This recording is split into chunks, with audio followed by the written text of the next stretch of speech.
I need champagne. Ooh, new likes. Ooh, new new. Dead Island was a revolutionary game that impacted the industry in various ways to this date.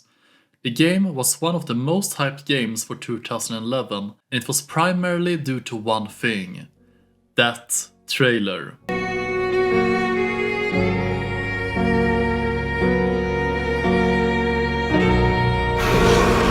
That announcement trailer is still, in my humble opinion to this day, the best game trailer of all time.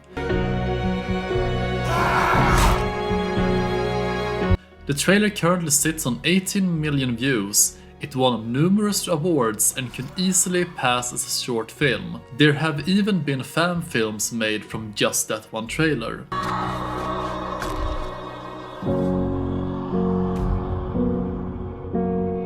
The trailer tells you everything you need to know, and people were hyped because they thought it would be an emotional zombie game that focused on characters and story. This was in stark contrast to the other two zombie franchises that dominated the market at the time, Dead Rising and Left 4 Dead, which focused more on the comedic side with a tone of one-liners.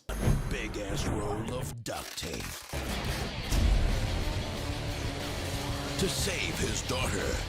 Going down there is just plain suicide. However, the success of the trailer would become an issue later on, due to it being so good and creating certain expectations. Now, I wanted to compare this emotional and serious trailer to the game's intro cinematic.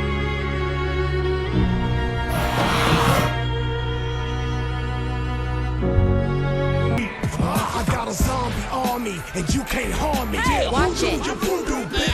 Yeah, they have nothing in common. The tone is entirely different. The song is good, but it sets a bizarre tone for the game. Oh, and the only thing the trailer has to do with the actual game is the adult pair in the room nearby at the start. And the room does not even look the same as in the trailer or situation, so... okay?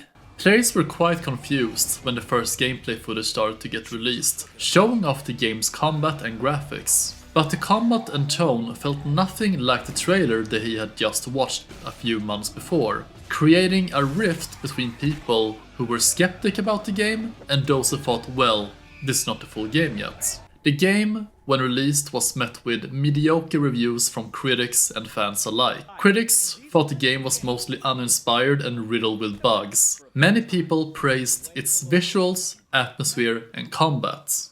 The game was created with a 4-player co-op in mind, making the solo experience relatively lacking and even confusing when all the major cutscenes start to appear.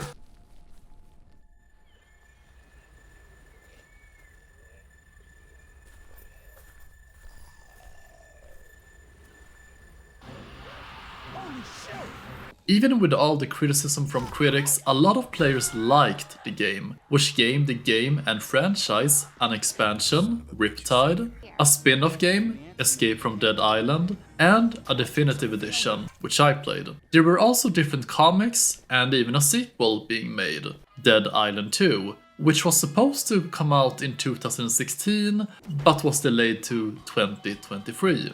The game premise is as follows. You wake up in your hotel room and something is clearly wrong as there is no one else around. Doors are broken and bags are all over the place. You manage to talk to a guy named Simoy, who tells you to go into the nearby elevator to reach him. Suddenly though, you are attacked and chased by zombies. Run, bitch! Run! You need to find out what the hell is going on here. Where did all the zombies come from? And how can you get off this island?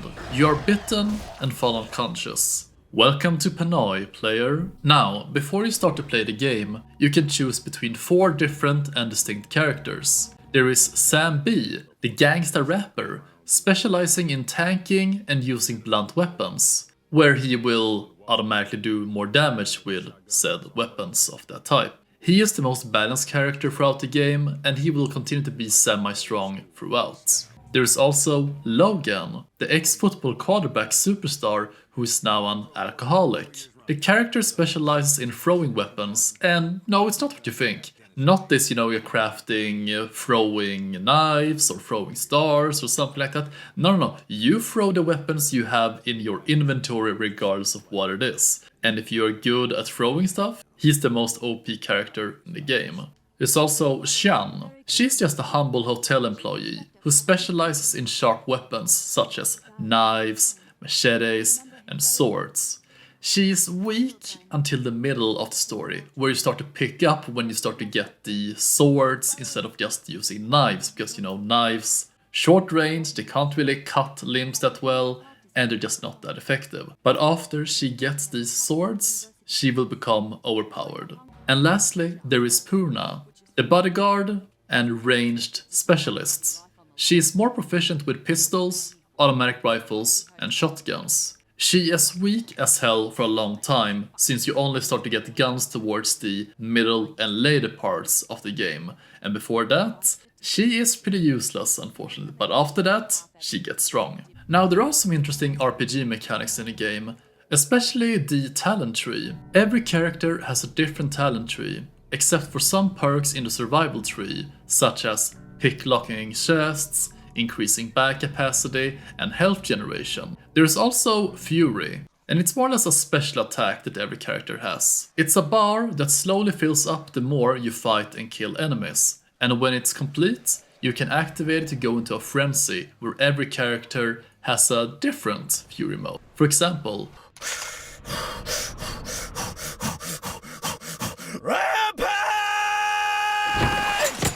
Sam B takes on a knuckle iron and hits really hard, one-shotting regular zombies and dealing heavy damage to harder ones. Logan can start to throw unlimited weapons that automatically target enemies that almost kill any zombie until the timer runs out. Purna pulls out a gun that automatically targets enemies, which kills most in one shot. And Xian, just like Sam B, gets more increased power with her knives and swords that she uses. Other than that, the skill tree is categorized in 3 different categories: Fury, Combat, and Survival. Many of these perks are just buffs to specific stats, such as modified weapons, weapon types, one-hand or two-hand, kicks, you get more XP, etc. There are some active skills you can learn though later in the game, such as the Stomp ability that lets you one-shot an enemy that's on the ground, targeting their head with a stomp.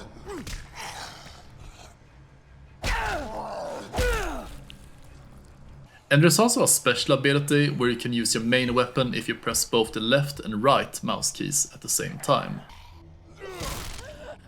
The gameplay overall in this game is stellar, and I love most of it. It's easily the best part of the game. You can feel the weight behind every attack you make, and the enemies react to your attacks perfectly as well.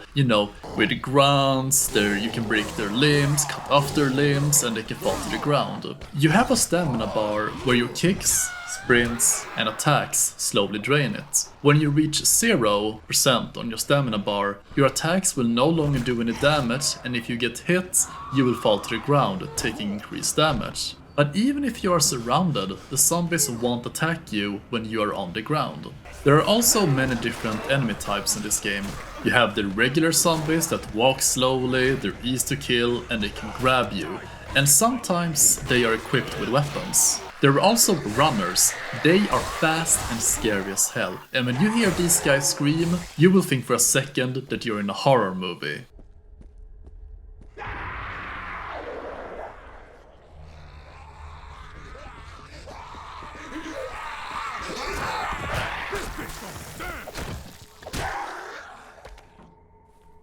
There are also the thugs, the big, slow, dumb brutes. And they can take a hard beating, you can cut or bash their arms to limit their offense, only making them able to bite. And for some reason, in the later stage of the game, when you get hit by a thug, you will lose around 80% of your health, and that's just weird. There are also the bombers.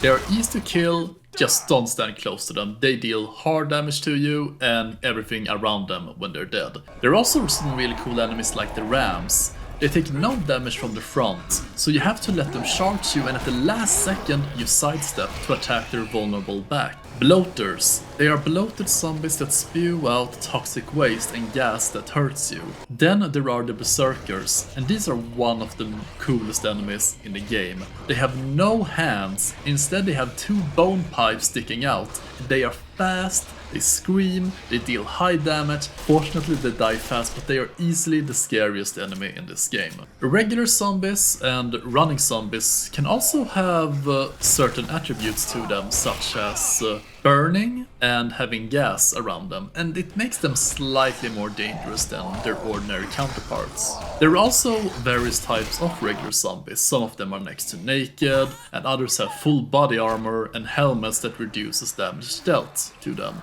Unfortunately, as in almost every zombie game, fighting the humans is the worst part. You are pretty much forced to play with a ranged build or a ranged weapon, or throwing weapons, since they more or less one-shot enemies if you hit them in the head. Trying to use melee into them is next to impossible because they will kill you before you reach them. I don't understand why so many zombie games include humans as enemies. It never really works and it's never really satisfying, and this was the same case in Dying Light. There is a ludicrous amount of weapons in this game. You can literally pick up anything that ain't boarded down. Literally. There are one-handed weapons, two-handed weapons, although I feel the two-handed weapons are a bit weaker since you don't really have much control over them. The one-handed weapons are just better because you hit faster with them and you have more accuracy. The weapons come in different varieties from white to orange, with orange being the best. Most weapons also have a level requirement to equip them. The weapons might be standard that you have seen, in every single zombie game before,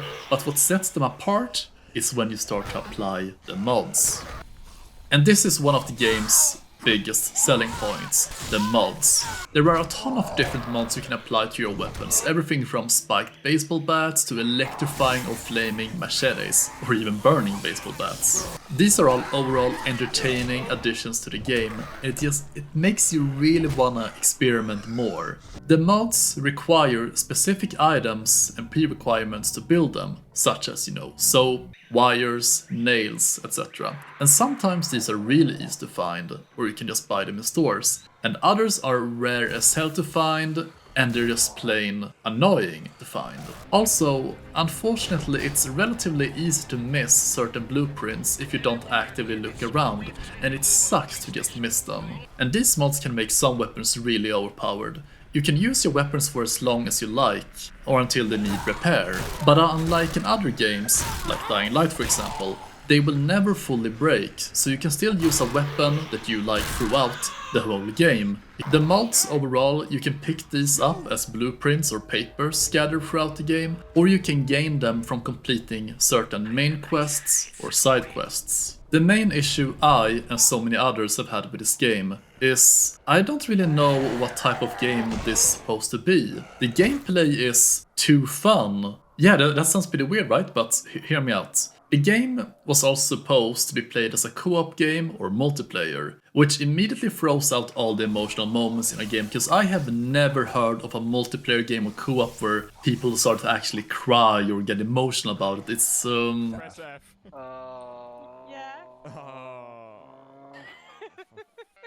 And every cutscene has all 4 playable characters who interact with each other. Every one-liner from your character makes no sense, and it's so out of tone with the game, especially when you take on a quest where they say the most depressing shit and your character answers in a sarcastic or happy tone like, "What?"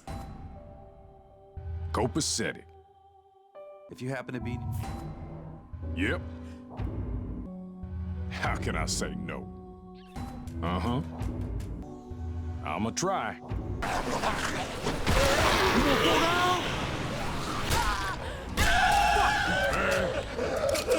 The gameplay stands in stark contrast though to the music, the quest, the characters and setting, which is super depressing and dark, and it tries to be scary and mature. Cinema here. Listen, Laura, that orphan girl I was telling you about, she's got 104 fever. She's delirious. Thinks Bobby's trying to kill her. People are starting to panic. They think she's infected. She's only 10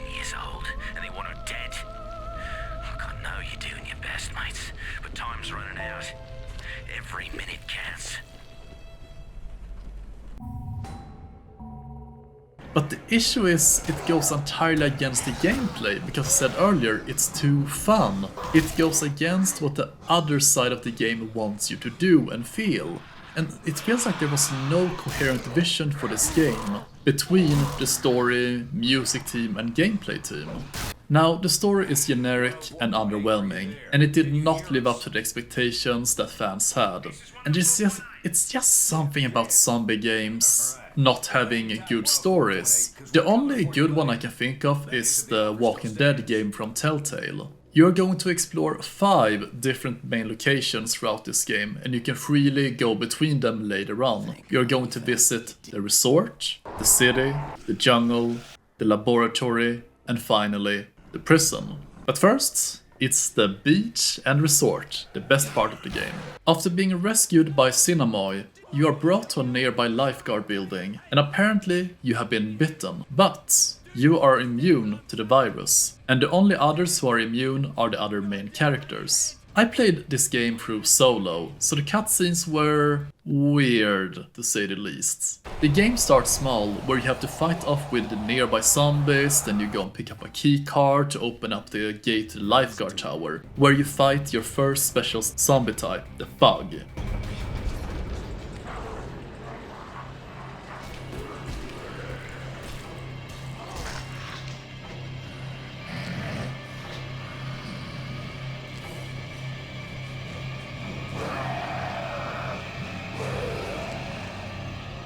Fortunately, there is a gas canister nearby and he gets immediately killed.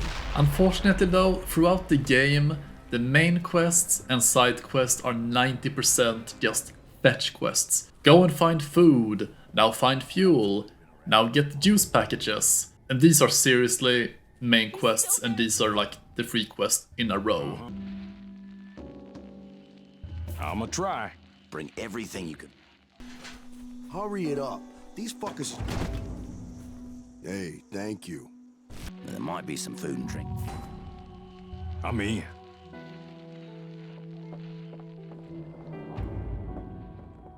You are later tasked to go into the resort hotel and access the armored truck in the hotel's underground parking. This level is quite amazing. This is the highest point of the game. And it's just amazing when you have zombies spread throughout the hotel, you go through gift shops, in-house pools.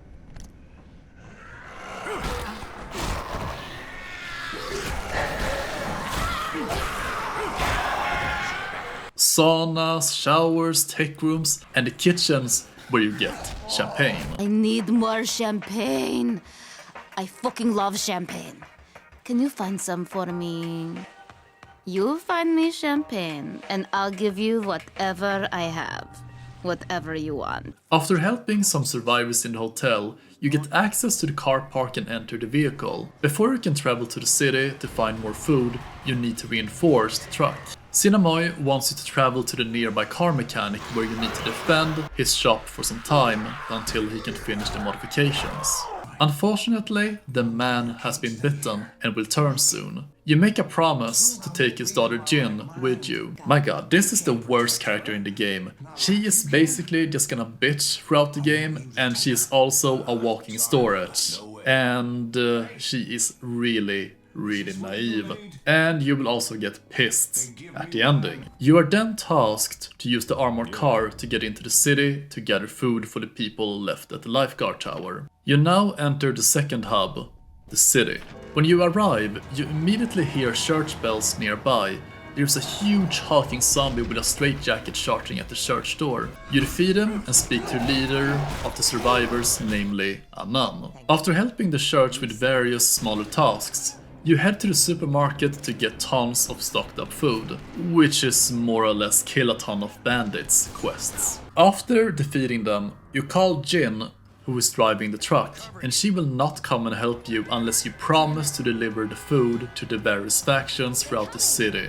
Unfortunately, Jin does not understand that some people are dangerous and ends up being captured by a gang that holds up in the local police station. After battling through the gang, you manage to save Jin, who is visibly upset and goes into panic after being touched. It's quite clear that the bandits have raped her. After heading back with food to the lifeguard tower back in the resort, you are contacted by a person named Ryder White on the radio, who says he can help you escape the island. In return, he wants to take some blood samples from the immune party to try and treat his infected wife. But in order to reach White, you first need to get a boat and a guide to reach the prison, which is surrounded by mines. He has a helicopter waiting. You journey into the jungle and go to the nearby town that bandits have recently attacked. They want you now to kill the bandit leader nearby to gain access to the boat. The boss fight is weird. Again, it kind of sucks that you are forced to use ranged weapons in this fight instead of going up close and personal. And as in many games, the boss is a bullet sponge. After you kill him, you can now take the boat to the nearby swamp where the guide resides. He is a bit reluctant to deliver you to the prison though. So meanwhile, you go deeper into the jungle to the nearby laboratory. This is also the origin area where the zombies started to come out from, spreading throughout the island. You help out the surviving scientists and clean out the closed off sections. They want you to find a tribal member who has not been bitten and is still immune to the disease. You save one of the sacrifices who is still alive. The chieftain who helped you find her is now trying to kill her, so you shoot him and he's dead. You escape the area by taking a shortcut down the mountain with a tribal woman. And for some reason, and this is just weird, she speaks perfect English because she studied inside the city. So we have tribal people who have lived without any technology and as if they have never been in contact with the rest of the island for, thousands of years. And she just left one day to go to school in the city and learn English and then later come back. Whatever. You hand over the girl to the scientists who are just going to take a few blood samples from her. The guide now suddenly agrees to take you to the prison. But first you need to do a few preparations, like gathering fuel, steel beams, and other equipment for the journey. So you backtrack into the city to gather these things. You're ready to go to the prison when White suddenly calls and tells you there's something wrong over in the laboratory and that you should head back there immediately. There has been an accident where someone has released all the infected test subjects who started attacking everyone around them. The only survivor was the native tribal woman. She says the scientists tried to kill her, draining more than just blood. The scientists managed to create a prototype vaccine with the tribal woman's blood and other infected. White demands that you take this with you to the prison. You can now travel to the prison where you will slowly drive through the ocean on the boat and push mines with metal pipes. Now we are in the endgame. The prison. In here, the prisoners has taken over most of the prison and White says you cannot trust them and should leave them immediately to go and see him instead. After entering an elevator, the gang is taken out by knockout gas. Apparently, White stole the vaccine from them while they were asleep and is now on his way to leave the island in the chopper. You meet up with him on the rooftop and in the final confrontation, Jin threatens to kill his wife and releases her from her binds, who immediately bites White. In return, he kills her and Jin is shot and falls down to her death, stunning the rest of the gang. And for most players, the reaction was, "Bitch, she had all my gear stored in her storage! What the fuck?" White, with no other option, injects the prototype cure and is transformed into a hybrid of a man and a zombie. And a boss fight starts. And it was quite easy.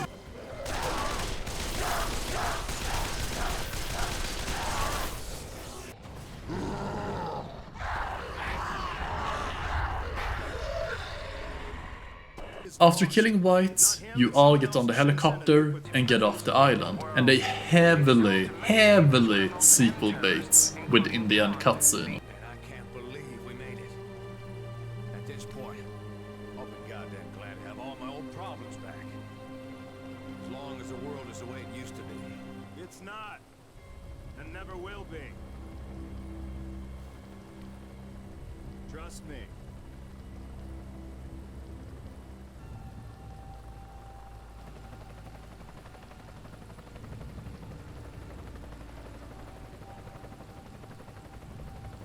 So yeah, the story is the most generic zombie stuff ever. The characters are forgettable except for the champagne lady. She was the best in the game. The quest structure is just full of fetch quests with no real unique ones. Overall though, the first few chapters when you're at the resort is good.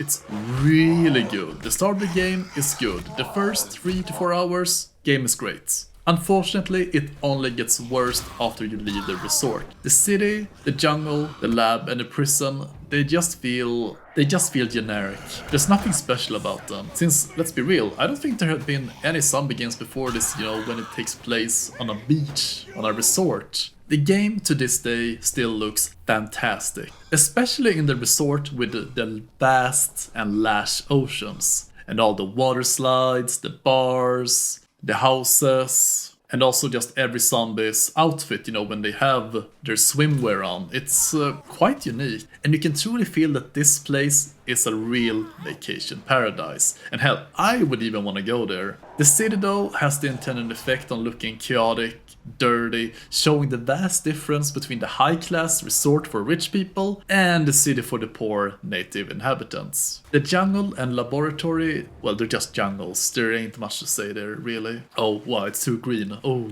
The prison is every generic prison with its damp and dark visuals. And the zombie design in this game is fantastic. Almost every zombie looks unique.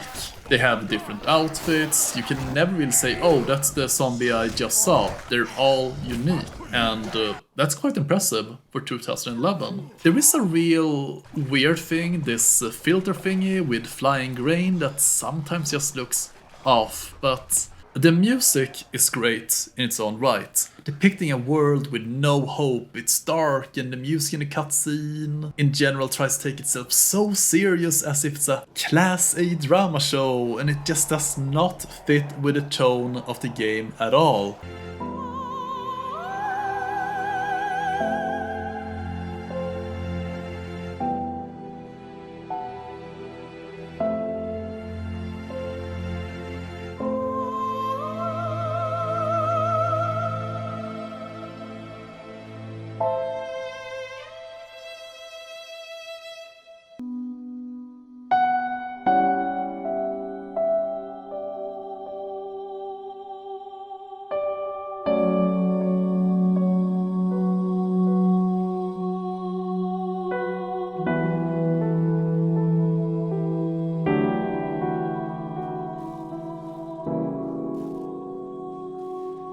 In the development team were Deep Silver, who had conflicting visions over the previous game and the next game. Techland wants to create a new zombie game that took itself seriously with a serious world and characters and...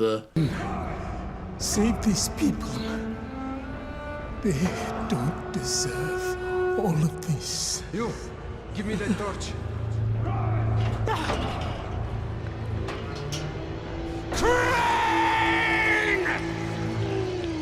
No, I have no idea why they say, oh, we want to do this really serious game, and it's almost less serious than the first game. I have no idea what they were smoking saying those statements. Many enemy types are just pretty bluntly copied and pasted from Dead Island into Dying Light.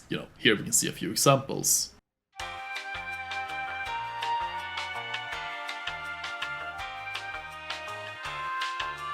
Even though Dead Island was not what we expected, it's a great example of the importance of having a unified vision from all various branches in the development team. This game is a prime example of what happens when the story and writing team are not on the same page with the gameplay, music, and art team.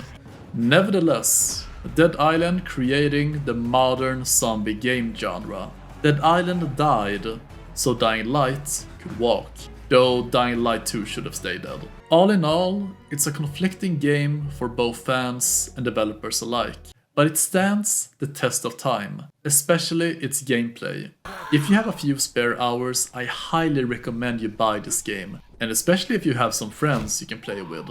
The game is also dirt cheap. Now excuse me, I have to go rewatch that announcement trailer again.